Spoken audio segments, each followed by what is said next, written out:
1200 টাকা দিয়ে তো। কি দেবো? টাকা কত? 1200। হ্যাঁ দি, দাঁড়া ঝুলছি কিনা দেখি, থাকলে ছেড়ে দিচ্ছি, দাঁড়া। দিবি না? না।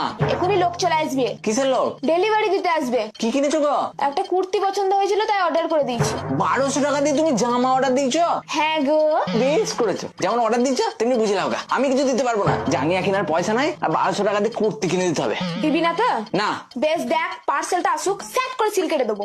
সিল কাটলেই টাকা চাইবে, তখন তোকে দেখিয়ে দেবো, বুঝবি তখন মজা। কেন যে তোকে আমি বিয়ে করতে গিয়েছিলাম রে? আমি করতে বলেছিলাম বিয়ে? কি দেখি যে আমি তোকে বিয়ে করতে গিয়েছিলাম কে জানে? যেটা দেখে বিয়ে করেছে সেটা লোকের সামনে বলা যাবে না। বিয়ে যখন করেই ফেলেছিস তখন আর কেঁদে লাভ নাই। দে 1200 টাকা দে, জিনিসটা নি। রসের চক্করে পড়ে করেছিলাম প্রেম করে বিয়ে, এই ভাবছি কত টাকা আমার উড়ে গেল কোন ভাগ দিয়ে। হ্যাঁ, যখন তুমি করেই ফেলেছো প্রেম করে বিয়ে, সহ্য না হলেও থাকতে হবে এই মালি নিয়ে।